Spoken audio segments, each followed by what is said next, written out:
नमस्कार, स्वागत है आप सभी का ज्ञान सम्मान के मंच पे। तो बीपीएससी 69 को टारगेट करते हुए हम लोग टेस्ट सीरीज देख रहे थे। और यदि टेस्ट की बात करें तो आस्था आईएएस से टोटल हम लोग 5 टेस्ट इसका देख चुके हैं।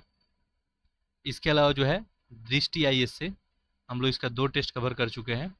साथ ही साथ परफेक्शन आईएएस का हम लोग 2 टेस्ट कवर कर चुके हैं।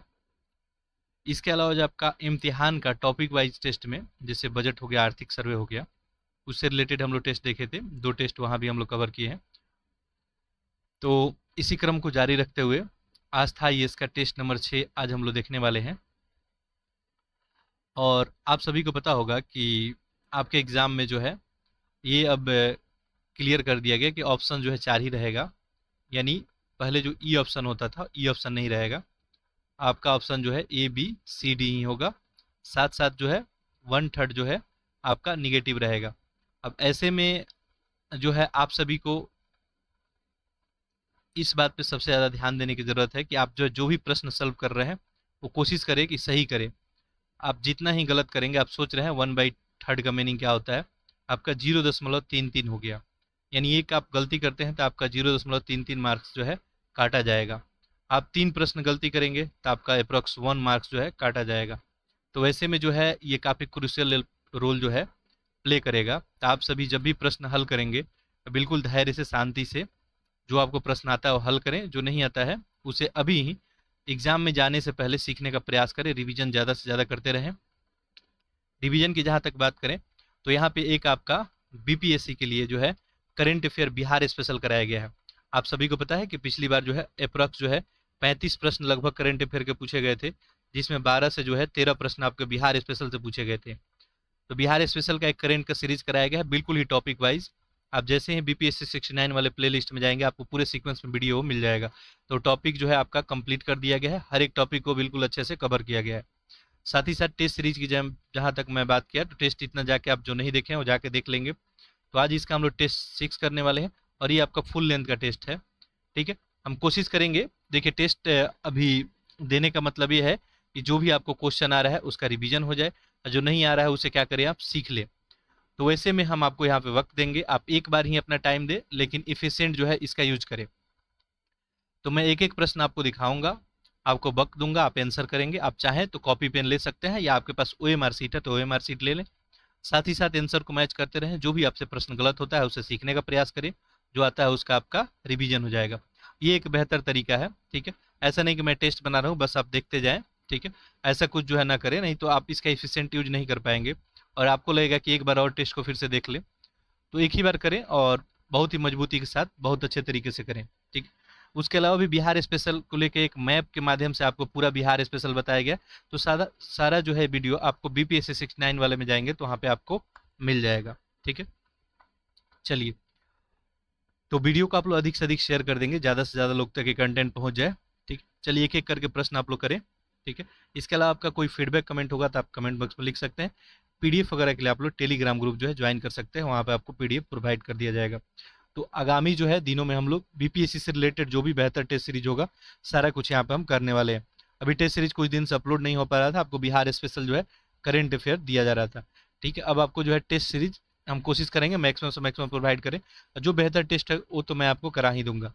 ठीक है, चलिए, तो मेरे साथ पैरेलल लेके क्वेश्चन आप लोग कर लें। पहला प्रश्न देखिए, पूछा गया है सुमेलित करना है। एक तरफ प्राचीन स्थल है और इसके पुरातात्विक खोज, यानी कहाँ से क्या आपको प्रमाण जो है मिला है, ये आपको बताना है। लोथल, कालीबंगन, धौलावीरा, बनावली। देखिए प्रश्न तो पहले ही पूछा गया है, कालीबंगन से क्या मिला था, आपका जूता हुआ खेत का जो है साक्ष्य मिला था। ठीक है, आप सभी को पता है। तो ये तो आप लोग कर लिए होंगे। आप लोग इस क्वेश्चन का आंसर करें। ठीक है, देखिए जिनको लेक्चर स्लो लगेगा वो लोग क्या करेंगे, लेक्चर को फास्ट करके भी आप लोग देख सकते हैं। देखिए, नेक्स्ट है आपका लोथल। लोथल से बात करें तो यहाँ पे जो है आपका गोदीबारा। ठीक है, यानी डॉकयार्ड जो है मिला है, तो ये हो जाएगा 2। ठीक है, दो एक ऐसे ऑप्शन में देखें तो बी में भी दिख रहा है और डी में भी दिख रहा है। ठीक है, तो इससे तभी उत्तर आपका बना नहीं। धौलावीरा, तो धौलावीरा से बात करें तो आपका जो है हड़प्पा लिपि के जो है बड़े आकार के 10 चीन वाला एक शिलालेख मिला है, ये आपका 4 हो जाएगा। लास्ट बचा बनावली, पक्की मिट्टी की बनी हुई हल की आकृति। तो ऐसे में 3, और ऑप्शन कौन सा हो जाएगा आपका बी। चलिए आप लोग इसका आंसर कर लिए होंगे। अगला प्रश्न देखिए। तो एट ए टाइम एक प्रश्न आपको देखने को मिल रहा है और एकदम आराम से धैर्य बना के प्रश्नों को हल करते रहें। ठीक है, लेक्चर का लेंथ लंबा होगा तो हम इसको जो है 2 पार्ट में करेंगे, बट जितना प्रश्न करें आप लोग बहुत ही बेहतर तरीके से करें। देखिए यहाँ पे आपको बताना है कि सही कथन पे विचार करके बताना है कौन। वर्धमान महावीर की माता जो है लिच्छवी के मुखिया चेतक की पुत्री थी, पहला। गौतम बुद्ध की माता जो है कौशल राजवंश की राजकुमारी थी। 23वें तीर्थंकर जो है पार्श्वनाथ बनारस से थे। बताना है इसमें कौन सा आपको सही होगा। ठीक है, आप लोग जो है आंसर कर लिए होंगे। देखिए बात करें वर्धमान महावीर की, ठीक है, तो इनकी माता लिच्छवी की मुखिया चेतक की पुत्री, ठीक है। इनकी माता जो थी वो त्रिशला थी, ठीक है, और ये लिच्छवी गणराज जी के जो है चेतक की बहन थी। तो ऐसे में ऑप्शन तो ये क्या होगा आपका सही नहीं होगा, ठीक है, गलत हो जाएगा। गौतम बुद्ध की माता जो है कौशल राजवंश की राजकुमारी थी, ये बात क्या है आपको सही है। 23वें तीर्थंकर पार्श्वनाथ ही थे। जैन धर्म की बात करें तो दोनों स्टेटमेंट सही है। आपका आंसर क्या बनेगा सी। जो लोग भी सी ऑप्शन किए हैं उनका बिल्कुल ही सही है, ठीक है। चलिए आगे बढ़ते हैं। प्रश्न संख्या 3 देखते हैं। प्राचीन काल के भारत पे आक्रमण के संबंध में निम्नलिखित में से कौन सा एक सही कालक्रम है। ठीक है, ये भी आसान सा प्रश्न, आंसर करें। ठीक है, देखिए आप लोग आंसर कर लिए होंगे। सही ऑप्शन इसका क्या बन जाएगा, ऑप्शन ए यूनानी, फिर शक और लास्ट में कुषाण। ठीक है, यूनानी, शक और कुषाण, ठीक है। चलिए अगला प्रश्न देखते हैं। पूर्व मध्यकाल में भारत में, चलिए जो है आप लोग को ऑप्शन नहीं दिख रहा होगा। मध्यकाल में भारत में जो है बौद्ध धर्म की गिरावट के संदर्भ में बताना है कौन सा सही है। ठीक है, और देखिए इसका ये टेस्ट का अच्छा बात यह है कि यहाँ पे ऑप्शन आपको 4 ही ऑप्शन देखने को मिल रहा है। ठीक है, देखिए पहला, बुद्ध उस समय तक विष्णु के अवतार में से एक माने जाते थे और इस तरह वैष्णव धर्म का हिस्सा बन गया था। ये बौद्ध धर्म का गिरावट का कारण पूछा जा रहा है। मध्य एशिया से जनजातीय हमलावर तथा अंतिम गुप्त राजा के समय तक लोगों ने हिंदू धर्म अपनाया और बौद्धों को सताया। गुप्त वंश के राजा बौद्ध धर्म के प्रबल जो है विरोधी थे। ये बौद्ध धर्म का आखिर गिरावट जो है क्यों हुआ है पूछा जा रहा है। देखिए पहला बिल्कुल ही क्या है आपको सही है कि बुद्ध को क्या किया गया, विष्णु का ही अवतार बना लिया गया। अब विष्णु का अवतार बना लिया गया तो इसका मर्जर हो गया किसमें, आपका हिंदू धर्म में। तो ऐसे में बौद्ध धर्म के गिरावट का एक कारण है ये। देखिए गुप्त वंश के जो राजा थे बौद्ध धर्म के विरोधी नहीं थे, ठीक है। और साथ साथ दूसरा ऑप्शन भी यहाँ पे गलत हो गया। यहाँ पे केवल एक ऑप्शन सही है, तो ऑप्शन क्या हो जाएगा, ए हो जाएगा। ठीक है, ये जो लोग भी किए उनका सही आंसर है। अगला देखिए, आंसर आप लोग करते रहिए। नर्मदा नदी पे सम्राट हर्ष के दक्षिणावर्त आगमन को किसने रोका था। ठीक है, तो ये आसान सा प्रश्न है। ठीक है, ये कौन थे, पुलकेशिन द्वितीय। ठीक है, चलिए अगला प्रश्न है जो है, चोल साम्राज्य में से एक सभा का सदस्य बनने के लिए निम्नलिखित में से कौन सी शर्त नहीं थी। ठीक है, यहाँ पूछा गया नहीं थी। उनकी उम्र 25 से 70 वर्ष के बीच होनी चाहिए, उनके पास अपने घर होने चाहिए, उन्हें वेद का ज्ञान होना चाहिए, उन्हें उस भूमि का मालिक होना चाहिए जिससे भू राजस्व एकत्र किया जाता है। ठीक है, कौन सा इसमें कंडीशन नहीं है, देखिए ऑप्शन ए इसमें क्या हो जाएगा, गलत हो जाएगा। ठीक है, इसमें जो है कंडीशन रखा गया था 35 से जो है 70 वर्ष का, 35 से 70। तो ऐसे में क्या हो गया, पहला गलत हो गया। बाकी अब शर्त जो सही है। ठीक है, चलिए अगला प्रश्न देखते हैं। महात्मा बुद्ध के माता पिता किस धर्म के अनुयायी थे। ठीक है, आंसर कीजिए। देखिए ये जो है शैव धर्म के अनुयायी थे महात्मा बुद्ध के माता पिता। ठीक है, अगला प्रश्न देखिए। निम्नलिखित युग्मों में से कौन सही सुमेलित है। ठीक है, यहाँ पे सही सुमेलित करना है आपको। ठीक है, आंसर करें। देखिए मृषकट्टम शूद्रक सही होगा। बुद्ध चरित्र, यहाँ पे वसु बंधु है। ठीक है, ये तो गलत हो गया। मुद्रा राक्षस विशाख दत्त, हर्ष चरित्र बाणभट्ट। तो 1, 3, 4 ऑप्शन बी। ठीक है, बी आप लोग किए होंगे। अगला देखिए, दिल्ली की राजगद्दी पे अफगान शासकों के शासन का निम्नलिखित में से कौन सा सही कालक्रम है? ठीक है, अफगान शासकों का एक कालक्रम आपको लगाना है, आंसर कीजिए।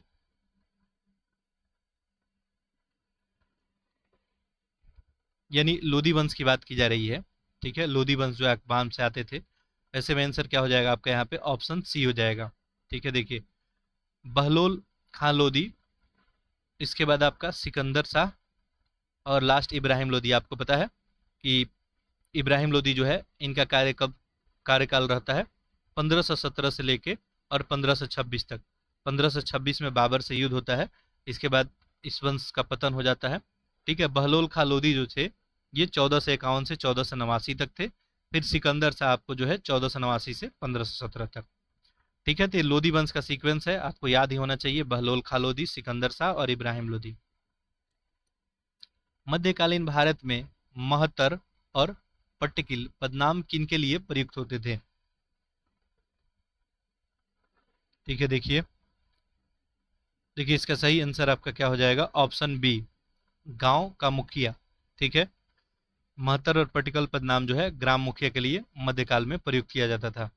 अगला प्रश्न देखिए, निम्नलिखित मुस्लिम शासकों में से किस एक को उसकी धर्मनिरपेक्षता में आस्था के कारण उसकी मुस्लिम प्रजा जगत गुरु कहकर पुकारती थी? ठीक है, आंसर करें। देखिए, सही आंसर इसका क्या हो जाएगा आपका? इब्राहिम आदिल शाह, ऑप्शन सी बन जाएगा। ठीक है, इब्राहिम आदिल शाह, जिनका शासनकाल 1556 से 1627 तक रहा था, ये कहाँ के? बीजापुर सल्तनत से आते हैं। ठीक है, और इनको ही प्रजा जगत गुरु कह के पुकारती थी। ये कहाँ से आते थे, ये भी ध्यान रखेंगे, बीजापुर से। अगला प्रश्न देखिए, चंगेज खां के अधीन मंगोलों ने भारत पर आक्रमण किया था, किनके शासनकाल में आक्रमण हुआ था, ये पूछा जा रहा है। ठीक है, आप लोग आंसर कर लिए होंगे। सही ऑप्शन क्या हो जाएगा? ऑप्शन सी, इल्तुतमिश के जो है शासनकाल में। ठीक है, इल्तुतमिश के शासनकाल में जो है चंगेज खां का आक्रमण हुआ था। ठीक है, इल्तुतमिश का शासनकाल देखेंगे तो गुलाम वंश में जो है कुतुबुद्दीन ऐबक के बाद शासन करते हैं। 1200 जो है 11 से लेके और 36 तक इल्तुतमिश का शासन रहता है, और चंगेज खां जो है आक्रमण इसी के बीच में होता है। ठीक है, चलिए अगला देखिए, निम्नलिखित को सुमेलित कीजिए। चलिए, जूम इन करना ही पड़ेगा। देखिए, अब आपको ऑप्शन सही से दिख रहा होगा, आंसर करें। तो सुमेलित करना है। देखिए, यहाँ पे 1556 में तो अकबर का राजरोहण हो जाएगा। ठीक है, 1556 में आपका दूसरा पानीपत का युद्ध भी होता है। 1600, ठीक है, 1600 में आपका क्या हो जाएगा? ईस्ट इंडिया कंपनी का अधिकार प्राप्त वाली बात हो जाएगी। ईस्ट इंडिया कंपनी अधिकार पत्र इसको मिला, ब्रिटेन की जो है, ब्रिटेन से इनको अधिकार पत्र मिला। 1700 जो है 1680, 1680 की बात करेंगे तो शिवाजी का देहांत, और 1739 ये नादिर शाह का दिल्ली पे कब्जा हुआ था, हमला हुआ था इनका। ये क्या बन जाएगा? 2। ठीक है, चलिए, तो यहाँ पे 5, 4, 3, 2, 5, 4, 3, 2। ठीक है, अगला प्रश्न देखिए, मोहम्मद बिन तुगलक के शासनकाल में भारत है प्रसिद्ध मुस्लिम खोजकर्ता इब्ने बतूता किस देश के थे? तो बहुत आसान सा प्रश्न है ये, इसका सही ऑप्शन क्या हो जाएगा? मोरक्को से थे ये। ठीक है, चलिए अगला प्रश्न देखते हैं, प्रश्न संख्या 16।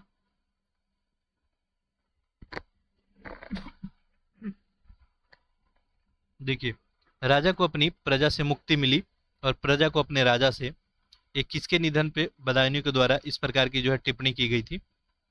ठीक है, तो मोहम्मद बिन तुगलक। ठीक है, आंसर आप लोग कर लिए होंगे। निम्नलिखित में से किस भक्ति संत ने अपने संदेश के प्रचार के लिए सबसे पहले हिंदी का प्रयोग किया था? ठीक है, बहुत अच्छा प्रश्न है, आंसर करें। इसका सही ऑप्शन क्या हो जाएगा आपका? Option C, Ramanand. ठीक है, रामानंद की बात करें तो 1360 से लेके 1470 तक। ठीक है, पहले भक्ति संत थे जो अपने प्रचार प्रसार के लिए हिंदी का प्रयोग किए थे।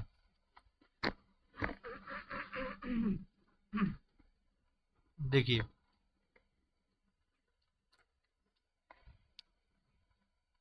अगला प्रश्न देखिए, भारतीय इतिहास से सूफीवाद के संदर्भ में निम्नलिखित कथनों पर विचार कीजिए और इसमें बताना है आपको कौन सा सही है। ठीक है, देखिए आंसर कीजिए आप लोग इसका। देखिए, शेख अहमद सरहिंदी इब्राहिम लोदी के समकालीन था। अगला है शेख नसरुद्दीन चिराग देहलवी शेख निजामुद्दीन औलिया के शिष्य थे। औरंगजेब शेख सलीम चिश्ती के समकालीन था। भारत के सूफियों की कादिरी पत्ती सबसे पहले शेख नियामतुल्लाह और मखदूम मोहम्मद जिलानी के द्वारा लागू की गई। देखिए, यहाँ पे जो है दूसरा स्टेटमेंट आपका सही है और चौथा भी सही है। जो लोग भी ऑप्शन डी किए हैं इनका आंसर जो है बिल्कुल सही है। देखिए, शेख नसरुद्दीन चिराग देहलवी जो है शेख निजामुद्दीन औलिया के शिष्य थे। साथ साथ भारत के सूफियों की कादरी पत्ती जो है सबसे पहले शेख नियामतुल्लाह और मोहम्मद जो है मखदूम मोहम्मद जिलानी के द्वारा लागू किया गया था। अगला प्रश्न देखते हैं। अगला प्रश्न आपका आधुनिक भारत से है। निम्नलिखित में असंगत आपको बताना है। ठीक है, आसान सा प्रश्न है। देखिए, एक तरफ युद्ध है और एक तरफ आपके गवर्नर जनरल है। ठीक, पहले आंग्ल मैसूर युद्ध, द्वितीय, तृतीय और चतुर्थ। तो इसमें बताना है कौन जो है असंगत है, यानी कौन सही नहीं है। ठीक, देखिए आप लोग आंसर कर लिए होंगे। पहले आंग्ल मैसूर युद्ध में बात करें तो लॉर्ड जो है बिरलस्ट ही थे। दूसरे में वारेन हेस्टिंग्स थे। तीसरे में जो है आपको कर्नवालिस थे। चौथे आंग्ल मैसूर युद्ध में देखिए आप इसको इजीली एलिमिनेट भी कर सकते थे। चौथा आंग्ल मैसूर युद्ध जो है 1799 में होता है और 1799 में तो ये रॉबर्ट क्लाइव थे भी नहीं। ठीक है, तो ऐसे में ये क्या हो गया, गलत हो गया। ठीक है, इस समय कौन थे, लॉर्ड जो है ब्लेजली थे। ठीक है, ध्यान रखेंगे इस समय आपको थे ब्लेजली। अगला प्रश्न देखिए, 1857 के विद्रोह के संबंध में असंगत युग्म का चयन कीजिए। एक तरफ केंद्र है, एक तरफ नेता। फिर यहाँ पे आपको गलत ही ढूंढना है। ठीक है, दिल्ली से बहादुर शाह जफर, बात बिल्कुल सही है। कानपुर से नाना साहब, जगदीशपुर से कुंवर सिंह। ठीक है, यहाँ पे असंगत कौन हो जाएगा, ऑप्शन सी, यही गलत है। इलाहाबाद से कौन थे आपको, लियाकत अली थे। ठीक है, सही आंसर आप लोग किए होंगे। इलाहाबाद से आपको लियाकत अली हो जाएंगे। चलिए, 1968 की किसकी अध्यक्षता में राष्ट्रीय योजना समिति की स्थापना की गई थी। यहाँ पे पूछा रहा है किसकी अध्यक्षता में राष्ट्रीय योजना समिति की स्थापना की गई थी। अच्छा प्रश्न, आंसर कीजिए। सही आंसर क्या हो जाएगा, जवाहरलाल नेहरू। ठीक है, अगला देखिए, 1940 के अगस्त प्रस्ताव के खिलाफ आंदोलन के दूसरे जो है व्यक्तिगत सत्याग्रही कौन थे। तो यहाँ पे दूसरा पूछा गया है, तो ये कौन हो जाएंगे, जवाहरलाल नेहरू। ठीक है, तीसरे ऐसे व्यक्तिगत सत्याग्रह ब्रह्मदत्त थे। पहले जो आपको विनोबा भावे थे। ठीक है, महात्मा गांधी के आह्वान पे जो है ये व्यक्तिगत सत्याग्रह किया गया था। ठीक है, चलिए, कैबिनेट मिशन के बारे में निम्नलिखित में से कौन सा कथन सही नहीं है, गलत बताना है। ठीक है, मिशन ने पाकिस्तान की मांग को खारिज कर दिया। यह मार्च 1946 में भारत आया। मिशन में ब्रिटिश भारत से 4 सदस्य थे। मिशन ने भारत के लिए संविधान सभा जो है प्रस्तुत किया। यहाँ पे आपको बताना है कौन सा गलत है। मिशन में जो है 4 सदस्य थे नहीं कैबिनेट मिशन में। ठीक है, तो ऐसे आपको बिल्कुल गलत हो गया। ये लोग पाकिस्तान वाला खारिज किए थे, बात बिल्कुल सही है। 1946 में ये आया था 16 मई को।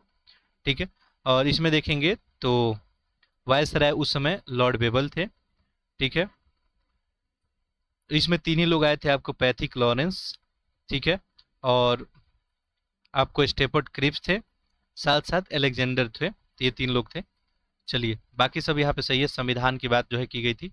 अगला प्रश्न देखते हैं। निम्नलिखित घटनाओं का सही क्रम बताना है। कैबिनेट मिशन है, क्रिप्स मिशन, बेबल प्रस्ताव है, माउंटबेटन योजना। ठीक है, इसको आप सीक्वेंस में लगा के आंसर करें। ठीक है, आपको सीक्वेंस लगाना है। इन सब में सबसे पहले कौन हुआ, फिर उसके बाद, फिर उसके बाद। देखिए, इसका सही आंसर क्या हो जाएगा यहाँ पे। देखिए, क्रिप्स मिशन की अगर बात करें, ठीक है, क्रिप्स मिशन आपका कब आता है, 1942 में, और इसी खिलाफ भारत छोड़ो आंदोलन होता है। ठीक है, माउंटबेटन योजना तो आप सभी को पता ही है, 1947 लॉर्ड बेबल का जो है प्रस्ताव के बारे में बात करें तो ये 1945। और कैबिनेट मिशन, अभी हम लोग देखे कैबिनेट मिशन कब था, 1946। तो आप लोग सीक्वेंस लगा लिए होंगे इजिली इसको, ठीक है। इनमें सबसे पहले 2 हो जाएगा, ठीक है, 1942, फिर आपका 3, फिर 1 और फिर लास्ट में 4। 2 3 1 4 यानी ऑप्शन क्या हो जाएगा, सी। निम्नलिखित कथनों में कौन सा असत्य है, इसमें गलत ढूंढना है आपको। गांधी जी ने 1915 ईस्वी में अहमदाबाद में साबरमती आश्रम की स्थापना की। गांधी जी जनवरी 1915 में दक्षिण अफ्रीका से भारत आए। गांधी जी चंपारण और खेड़ा औद्योगिक श्रमिक और मालिकों के बीच संघर्ष के विरुद्ध था। यानी चंपारण जो है इनका औद्योगिक श्रमिक और खेड़ा दोनों था। गांधी जी के द्वारा असहयोग आंदोलन औपचारिक रूप से 1 अगस्त 1920 को शुरू किए गए थे। ठीक है, यहाँ पे गलत आपको ढूंढना है, ठीक है। देखिए, चंपारण और खेड़ा औद्योगिक श्रमिक और मालिक के बीच का संघर्ष के विरुद्ध था, ये आपको स्टेटमेंट दिया है, ध्यान से पढ़ेंगे, आंसर करेंगे। ठीक है, यहाँ पे गलत क्या हो जाएगा, ऑप्शन सी। चंपारण जो है किसानों को लेके था, ठीक है। तो खेड़ा सत्याग्रह सही है आपका, श्रमिक और मालिक के बीच का बात था। बाकी सब कुछ यहाँ पे ऑप्शन क्या है आपका, सही है। अगला देखिए, प्रश्न संख्या 25, निम्नलिखित में से कौन सुमेलित नहीं है, ठीक है, गलत आपको ढूंढना है।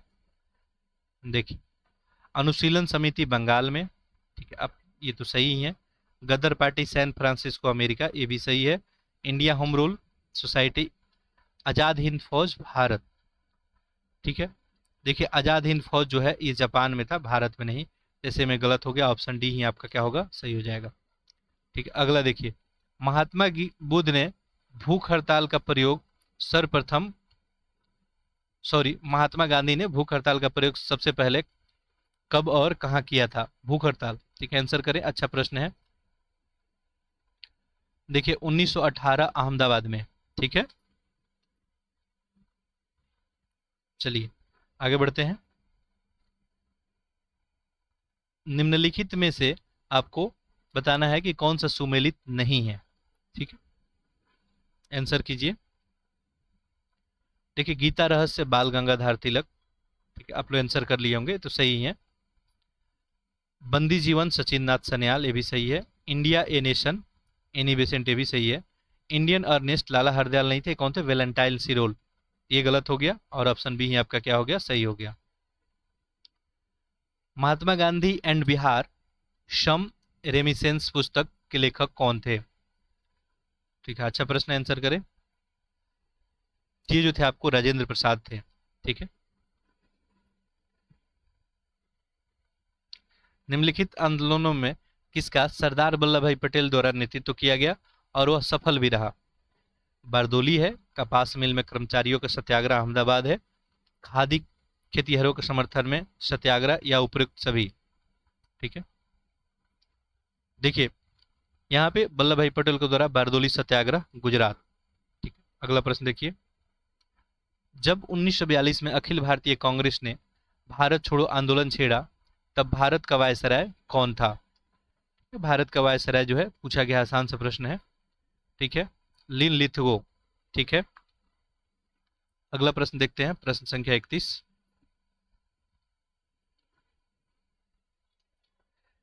देखिए, अब 30 प्रश्न आपका जो है इतिहास से हो गया, अब जो है ये राज्य व्यवस्था से प्रश्न है। निम्नलिखित में से कौन सुमेलित नहीं है। शासन का संसदीय प्रणाली ब्रिटेन से, राज्य का नीति निदेशक आयरलैंड से, समवर्ती सूची की अवधारणा आयरलैंड से, मौलिक अधिकार का विचार अमेरिका से। यहाँ बताना था कौन गलत है। देखिए, आप लोग आंसर कर लिए होंगे, बिल्कुल ही सही है पहला, संसदीय व्यवस्था हम लोग ब्रिटेन से, नीति निदेशक आयरलैंड से ही, मौलिक अधिकार अमेरिका से ही, लेकिन आपका समवर्ती सूची जो है ये जो है ऑस्ट्रेलिया से लिया गया था, ठीक है। तो ऐसे में क्या हो जाएगा, गलत हो जाएगा। अगला देखिए, निम्नलिखित में से किस बिहार की भाषा को 8वीं अनुसूची में स्थान नहीं दिया गया है। यहाँ पूछा गया है मैथिली, संथाली, संस्कृत और भोजपुरी, बहुत ही आसान सा प्रश्न है, ठीक है। ऑप्शन क्या हो जाएगा, डी भोजपुरी, ठीक है। अगला देखिए, संविधान के किस अनुच्छेद में समान नागरिक संहिता का उल्लेख किया गया है, ठीक है, ये भी आसान सा ही प्रश्न है, ऑप्शन सी समान नागरिक संहिता 44। विधि दिवस प्रत्येक वर्ष मनाया जाता है, ठीक है, आंसर करें, ऑप्शन ए हो जाएगा 26 नवंबर को। अगला देखिए, संवैधानिक पदाधिकारी के वेतन के बारे में असत्य है।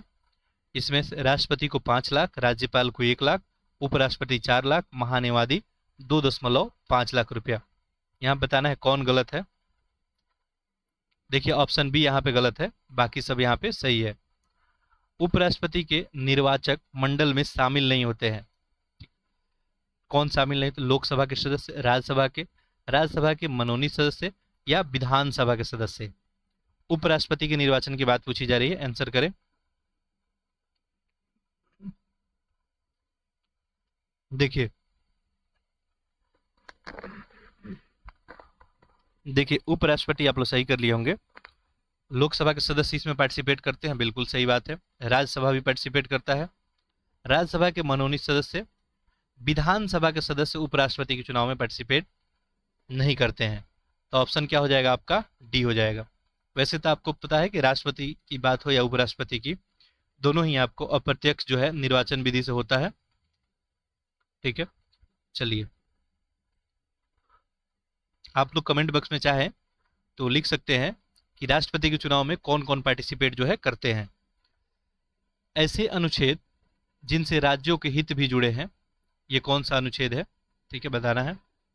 280 वित्त आयोग, 279 ये जीएसटी, 356 राज्य में राष्ट्रपति शासन, उपयुक्त में से सभी, इनमें से कोई नहीं, 1, 2 या 2, 3। आंसर करें।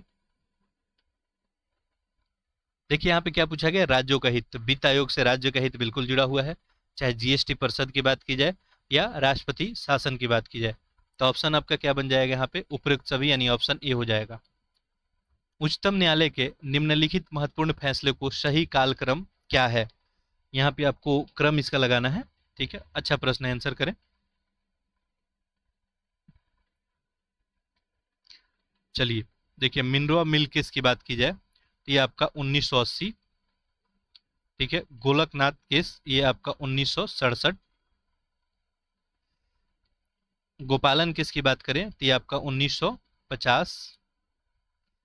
संविधान की नवी अनुसूची से संबंधित केस ये आपको 11 जनवरी 1950 था। ठीक है, यहाँ पे सुमेलित करना है तो यहाँ पे देखिए सबसे पहले ये आपका मामला हो जाएगा 4। ये गोपालन केस 1950 में आई थिंक था। ठीक है, देखिए जनवरी के बाद था। ये पहले 4 कर लेंगे यहाँ पे, फिर 3, फिर 2, फिर 1। ऑप्शन ए हो जाएगा। ठीक है, चलिए अगला देखिए। अच्छा प्रश्न है, ध्यान रखेंगे इसको। पंचायती राज सुधार से संबंधित समिति नहीं है इसमें। बलवंत राय मेहता, अशोक मेहता, एएलएम सिंघवी, उपयुक्त में से सभी, इनमें से कोई नहीं। आंसर आप लोग कीजिए। देखिए बलवंत राय संहिता पंचायती से ही है, अशोक भी है, एमएल सिंघवी भी है, इनमें से कोई नहीं। ठीक है, ऑप्शन क्या हो जाएगा? बी हो जाएगा। अगला प्रश्न देखते हैं। ये जो आपको राज्य व्यवस्था से प्रश्न अभी हम लोग देख रहे हैं। राज्यसभा में सबसे अधिक सीट वाला 2 राज्य कौन सा है? सबसे अधिक पूछा गया है। ठीक है, आंसर करें।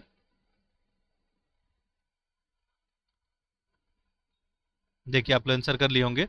सही आंसर यहाँ पे क्या हो जाएगा? यूपी और आपका महाराष्ट्र। ठीक है, यूपी में सबसे ज्यादा, फिर आपको महाराष्ट्र। अगला देखिए, संविधान संशोधन के बारे में सुमेलित कौन सा नहीं है? ठीक है, देखिए कुछ प्रश्न यहाँ पे हम छोड़ दिए क्या? नहीं नहीं, सही है, 40 हुआ था, 41। ठीक है,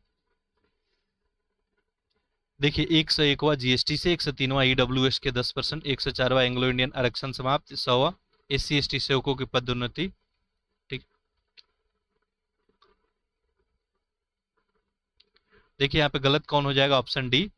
पहला तो सही है, 101वां जीएसटी से रिलेटेड था। ईडब्ल्यूएस को 10% आरक्षण देने के बाद 103वां संशोधन था। 104वां जो है एंग्लो इंडियन का आरक्षण अब बिल्कुल समाप्त कर दिया गया है। ठीक है, चलिए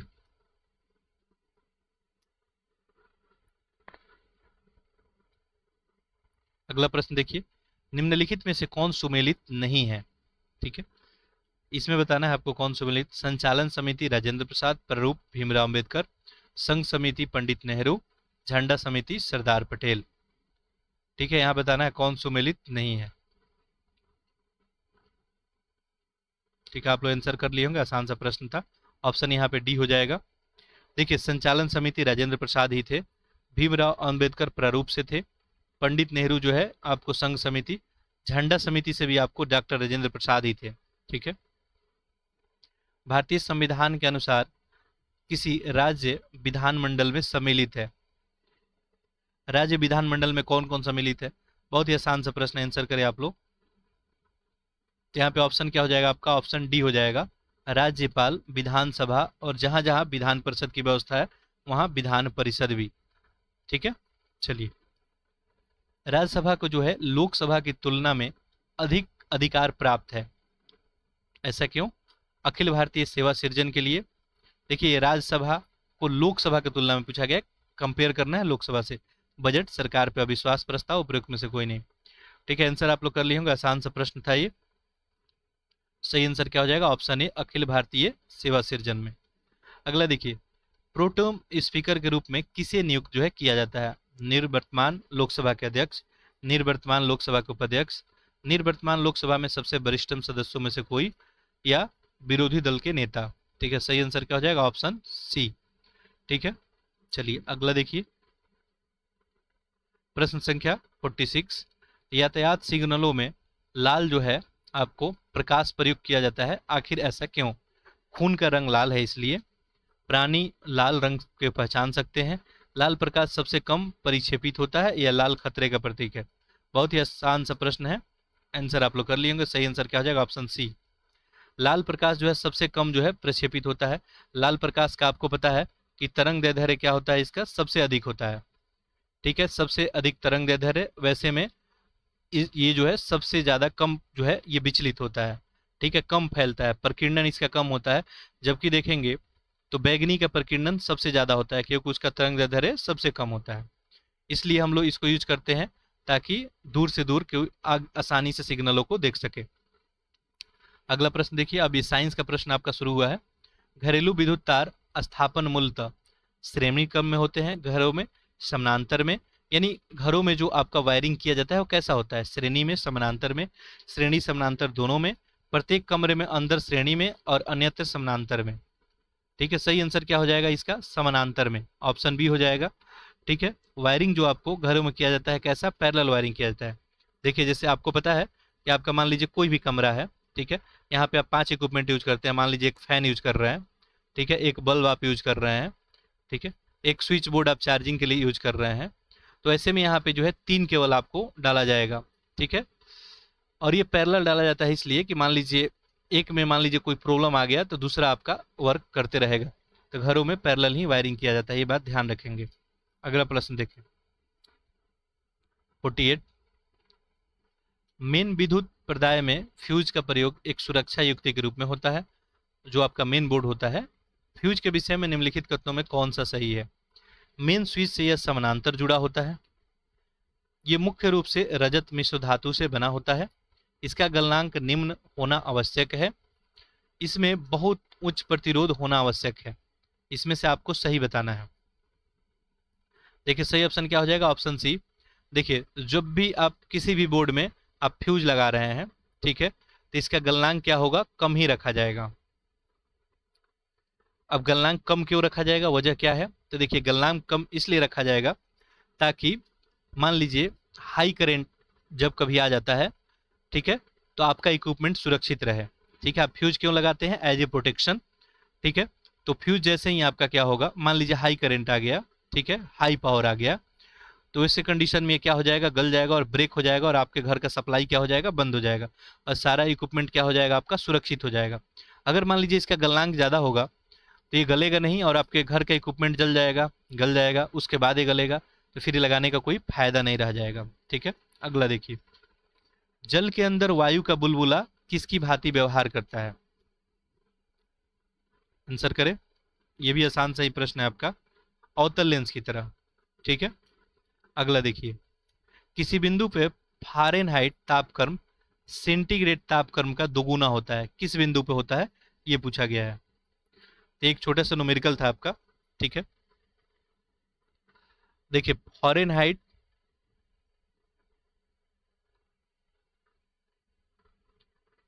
सेंटीग्रेड की बात की गई है, तो यहाँ पे आपसे क्या पूछा गया है? किस बिंदु पे बताइए फारेनहाइट तापक्रम का जो है सेंटीग्रेड तापक्रम पे दोगुना होगा, फ़ारेनहाइट का सेंटीग्रेड पे दोगुना होगा।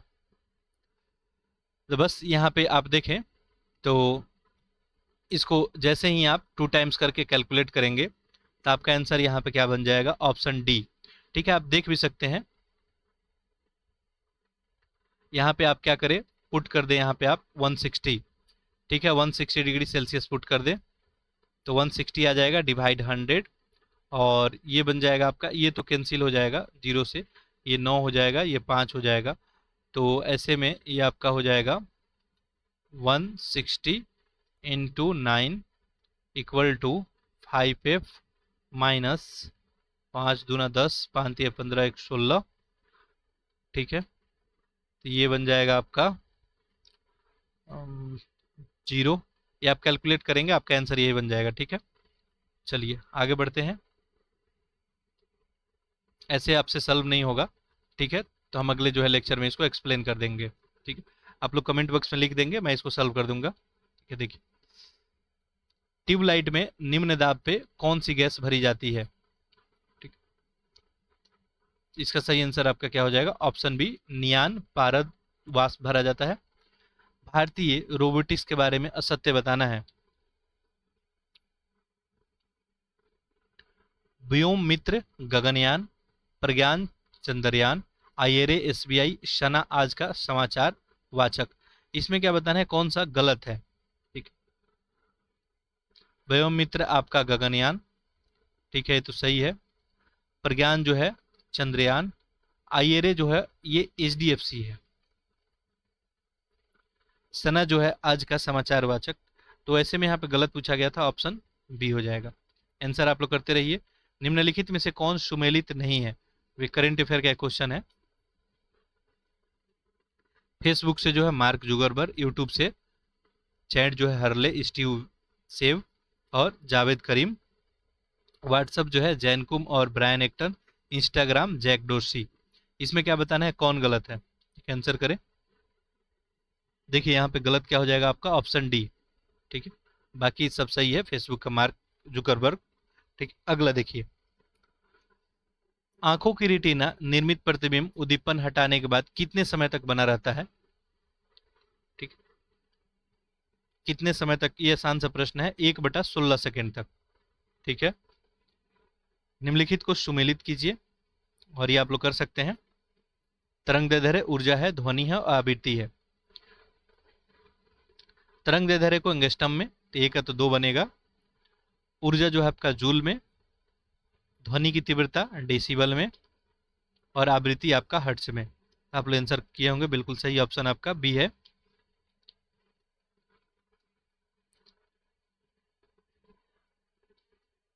ठीक है, ये भी एक आसान सा प्रश्न, आंसर करें। देखिए लैक्टिक अम्ल जो है टार्टरिक अम्ल है, ऑक्जेलिक है, सिट्रिक अम्ल है। लैक्टिक अम्ल खट्टा दही हो जाएगा 4। टार्टरिक अम्ल जो है आपका, ये आपका इमली में 1। ऑक्जेलिक अम्ल आपका हो जाएगा टमाटर, और सिट्रिक अम्ल आपका हो जाएगा नारंगी। तो 4 1 3 2, ये जो है आपका ऑप्शन डी में। अगला प्रश्न देखिए, सॉल्व कीजिए। निम्न में से कौन सा एक ब्रिक का कार्य नहीं है। ठीक, आंसर कीजिए। देखिए रक्त का पीएच का विनियमन करना, शरीर के चयापचय अपशिष्ट को हटाना, एंटीबॉडी का उत्पादन, रक्त के प्रसरण दाब का विनियमित करना। आंसर कीजिए, अच्छा प्रश्न है। देखिए पीएच का विनियमन ये सही हो जाएगा, शरीर के चयापचय अपशिष्ट पदार्थों को हटाने के बाद सही हो जाएगा। एंटीबॉडी का उत्पादन नहीं करता है। ठीक है, ब्रिक जो है एंटीबॉडी नहीं बनाता है, तो यही सही हो जाएगा। निम्नलिखित में से गलत युग्मों का चयन कीजिए। कृमि खाद केचुआ, खेत का खाद खेत का कचरा, हरी खाद रासायनिक यौगिक, फॉर्म क्षेत्र का खाद गोबर मूत्र या कूड़े। इसमें क्या बताना है आपको, गलत बताना है। देखिए कृमि खाद जो है केचुआ से, ये सही हो जाएगा आपका।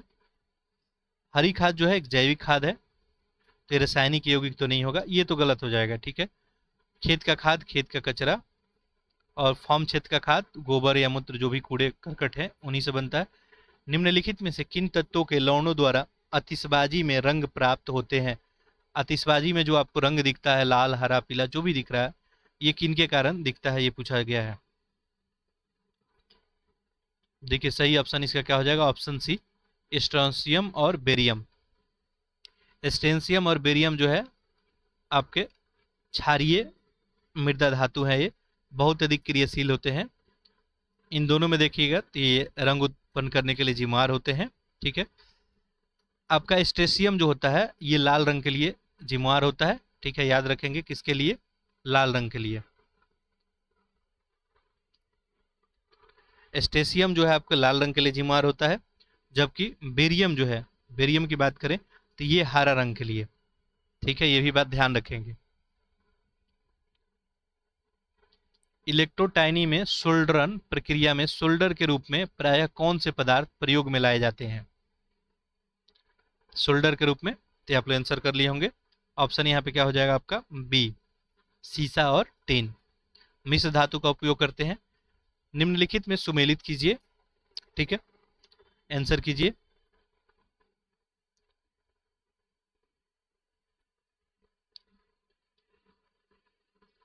देखिए आप लोग आंसर जो है कर लिए होंगे। देखिए आपको जो भी पता है, यहाँ पे यूरिया उर्वरक के रूप में उपयोग होता है, तो सी का तो 1 बनेगा। तो ऐसे में देखिए यहाँ पे ए डी तो आपका एलिमिनेट हो गया। ठीक है, अब देखिए कॉपर सल्फेट है पहले, ये जो है कवकनाशी होता है, तो ये तो क्या आ जाएगा आपका, फंगस नाशी या कवकनाशी, बात एक ही है, 3 हो जाएगा। पेनिसिलिन जो है ये एंटीबायोटिक के लिए, 4। यूरिया हो गया, और लास्ट बचा मेलोथाइन। ठीक है, तो ये जो है कीटनाशी हो जाएगा, 3 4 1 2, 3 4 1 2, ऑप्शन सी। अगला देखिए प्रश्न संख्या 62। निम्नलिखित में से कौन सा एक जीव चावल की फसल के लिए जैव उर्वरक का कार्य कर सकता है? ठीक है, चावल की फसल के लिए जैव उर्वरक का काम कौन कर सकता है इसमें? देखिए ऑप्शन यहाँ पे ये हो जाएगा नील हरित शैवाल। नील हरित शैवाल का प्रयोग धान की फसल में जैव उर्वरक रूप में हम लोग कर सकते हैं। ठीक है, नील हरित जो शैवाल होता है आपका वायुमंडल में उपस्थित नाइट्रोजन का क्या करता है, स्थितीकरण करता है। ठीक है, यानी स्थित करता है, और ऐसे में पैदावार जो है बढ़ सकता है, तो याद रखेंगे। ठीक है, अगला देखिए, शरीर के लिए वैकल्पिक अंगों का विकास प्रयोगशाला स्तर पर किया जा सकता है, इस संदर्भ में अनुसंधान का नाम क्या है? आसान सा प्रश्न है। ऑप्शन क्या हो जाएगा यहाँ पे, ए, स्टेम सेल। देखिए कोई भी अंग का विकास करना है तो उसके लिए जो है स्टेम सेल की मदद से हम लोग उस अंग का क्या कर सकते हैं, विकास कर सकते हैं। अगला देखिए प्रश्न संख्या 64।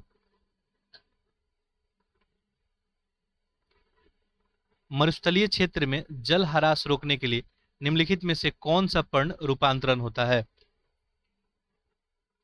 जल ह्रास को रोकने के लिए, यानी जल जो है कम इस्तेमाल किया जाए, कठोर और मोमी पर्ण, लघु पर्ण और पर्णहीनता, पर्ण की जगह कांटे। देखिए मरुस्थलीय जो भी आप पौधे वगैरह देखते होंगे तो उसमें पर्ण की जगह पे आपको कांटे अधिकतर देखने को मिलते होंगे। बहुत छोटे छोटे जो है वहाँ पे पर्ण आपको देखने को, या पर्णहीनता भी होती है, कठोर और मोमी पर्ण भी होते हैं वहाँ पे, तो ऐसे जो है आपको देखने को मिलते हैं। तो ऑप्शन क्या हो जाएगा, डी हो जाएगा। नेत्रदान के प्रदाता की आंख में निम्नलिखित में से कौन से एक भाग का उपयोग किया जाता है अगर नेत्रदान करना है? ठीक है, कौन सा भाग इसका दान किया जाता है, यही पूछा गया। बहुत आसान सा प्रश्न है, कॉर्निया। ठीक है, निम्नलिखित को सुमेलित कीजिए। ठीक है, हेमोफीलिया है, डायबिटीज, रिकेटस, रिंगवर्म। ठीक है, आंसर कीजिए इसका।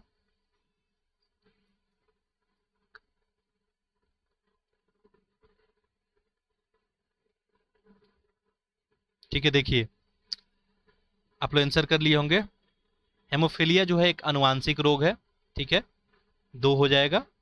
डायबिटीज जो है हार्मोन की गड़बड़ी से, 3 बन जाएगा। ठीक है,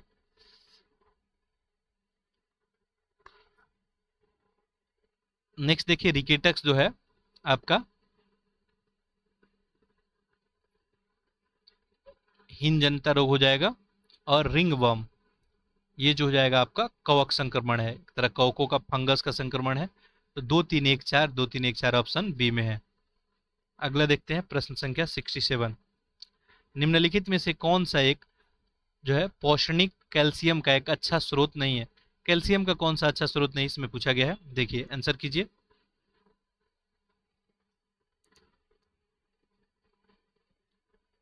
देखिए यहाँ पे ऑप्शन ए हो जाएगा चावल। ठीक है, चावल कैल्शियम का अच्छा स्रोत नहीं होता है, इसमें मैक्सिमम आपको कार्बोहाइड्रेट ही देखने को मिलता है। बाकी रागी, अंडा, इस सब में जो है कैल्शियम आपको मिलता है। मानव शरीर में निम्नलिखित हार्मोनों में से कौन सा रक्त कैल्शियम और फास्फेट को विनियमित करता है?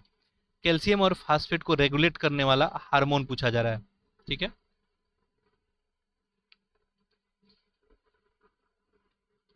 आंसर कीजिए। देखिए सही आंसर इसका हो जाएगा पाराबटू हार्मोन। ठीक है, पाराबटू हार्मोन जो है आपका, ये जो है कैल्शियम और फास्फेट को नियंत्रित करता है। ठीक है, कैल्शियम की मात्रा को बढ़ाता है और फास्फोरस की मात्रा को क्या करता है, ये कम करता है। ठीक है, अगला प्रश्न देखिए। मनुष्य में शरीर के निम्नलिखित भागों में से किस एक में शुक्राणु डिंब को निषेचित करता है? यहाँ पे हो जाएगा डिंब वाहिनी नली। ठीक है, अगला देखिए। विभिन्न पर्यावरणीय दिवस के बारे में सुमेलित नहीं है, गलत कौन सा ये बताना है। ठीक है, ठीक है, देखिए इसका सही आंसर हो जाएगा आपका ऑप्शन यहाँ पे डी हो जाएगा। ठीक है, बाकी सब यहाँ पे सही है। पृथ्वी दिवस 22 अप्रैल, बिहार दिवस, सॉरी ओजोन जो है दिवस 16 सितंबर। ठीक है, अगला देखिए। अगला प्रश्न है, निम्नलिखित सही कथनों पर विचार कीजिए। डेंगू मच्छरों द्वारा संचारित प्रोटोजोआ रोग होता है। प्रत्येक नेत्र गुहा पीड़ा डेंगू का लक्षण नहीं है। त्वचा पीतिका या नाक से रुधिर श्रावण डेंगू के कुछ लक्षण हैं। यहाँ पे क्या आपको सही बताना है? देखिए, त्वचा का पीला पड़ना, नाक से रुधिर निकलना, ये डेंगू के कुछ लक्षण है, तो बात सही है। डेंगू पता है आपको कि एक वायरल बीमारी है, मच्छर से आपको फैलता है। ठीक है, तो ये पहला दूसरा तो सही नहीं होगा, ऑप्शन यहाँ पे बी। ठीक है, केवल जो है दो। अगला देखिए।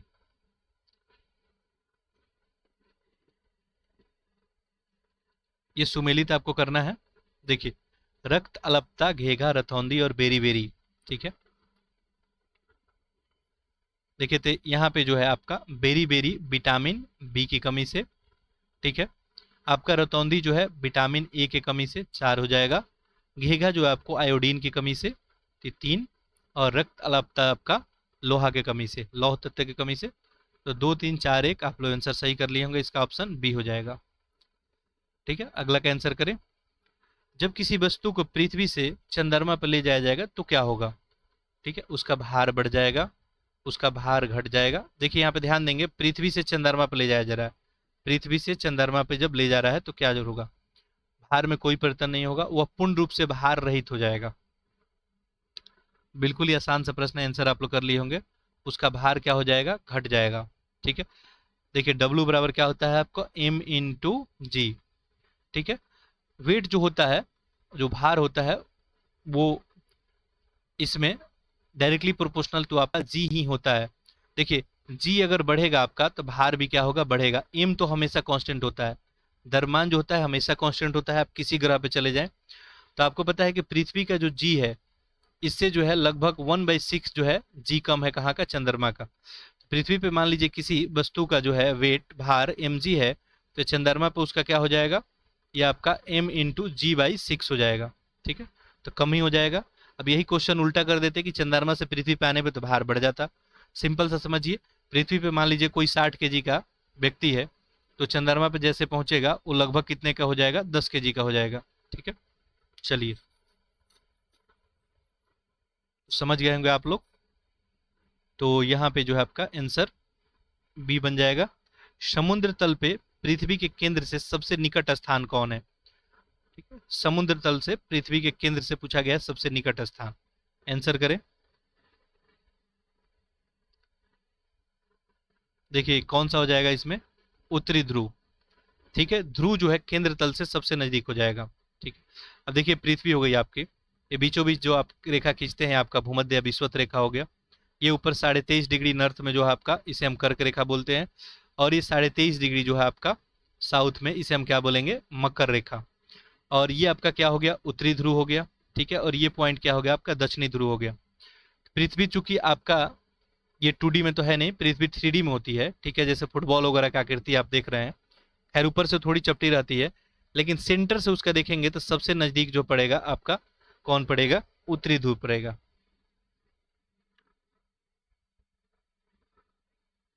चलिए अगला प्रश्न देखते हैं। प्रश्न संख्या 75, आग्नेय चट्टान के संबंध में कौन सा कथन सही है। ठीक है, उसमें आग्नेय चट्टान, ठीक है, अवसादी चट्टान आपको और रूपांतरित, तीन ही चट्टानें आप देखने को मिलती है। आग्नेय चट्टान पूरा जीवाश्म बहुत कम होते हैं, वे जल के लिए सरंध्र होती हैं, वे क्रिस्टलीय और अक्रिस्टलीय दोनों होती हैं, इन चट्टानों में सिलिका नहीं होता। इसमें क्या बताना है, सत्य बताना है। ठीक है, आंसर करें। देखिए आग्नेय चट्टान की बात किया जाए तो इसमें पूरा जीवाश्म बहुत कम, नेग्लिजिबल, लगभग नहीं ही पाए जाते हैं। तो ये तो सही है, बहुत कम पाए जाते हैं। देखिए इसमें पाए ही नहीं जाते हैं, नेग्लिजिबल मैं क्या बोलूँ, बिल्कुल ही नहीं पाए जाते हैं, क्योंकि जो है इसमें कोई स्कोप ही नहीं है, इसमें कोई परत नहीं होता है, कोई लेयर नहीं होता है, तो इसको गलत ही मान लेंगे। ठीक है, जल के लिए सरंध्र तो बिल्कुल ही नहीं होती है, ये भी गलत ही हो जाएगा। चट्टानों में सिलिका नहीं होती है, इसमें सिलिका आपको पाया जाएगा। ठीक है, सिलिका लगभग 65 से 85% तक इसमें पाया जाता है। ठीक है, देखिए आग्नेय चट्टानों का जो है निर्माण जनरली देखेंगे तो आपका ज्वालामुखी के उद्गार से ही होता है, तो ऐसे में यहाँ पे लेयर पॉसिबल नहीं होता है। तो लेकिन इसमें सिलिका होता है, सिलिका इसमें कितना होता है आपका, 65 से 85% तक होता है। ये भी सही, ये गलत हो जाएगा। ठीक है, क्रिस्टलीय और अक्रिस्टलीय दोनों होती है, ये बात सही हो जाएगा, तो ऑप्शन सी हो जाएगा। तो इस तरह से हम लोग 75 प्रश्न फिनिश कर लिए। ठीक है, और बहुत अच्छे से 75 प्रश्न फिनिश किए। अगले लेक्चर में वो हम फॉरेनहाइट वाला आपको एक्सप्लेन कर देंगे। ठीक है, बस आपको फॉर्मूला पे पुट करना है और आंसर निकालना है। आप लोग उसको सॉल्व करने का प्रयास करेंगे, नहीं सॉल्व होगा तो आप लोग कमेंट बॉक्स में लिख सकते हैं। बाकी जो है इसको पार्ट 2 में हम लोग, चूंकि लेक्चर का लेंथ काफ़ी लंबा हो जाएगा, तो काफ़ी लोग जो है लेक्चर का लेंथ लंबा देख के वीडियो नहीं देखते हैं।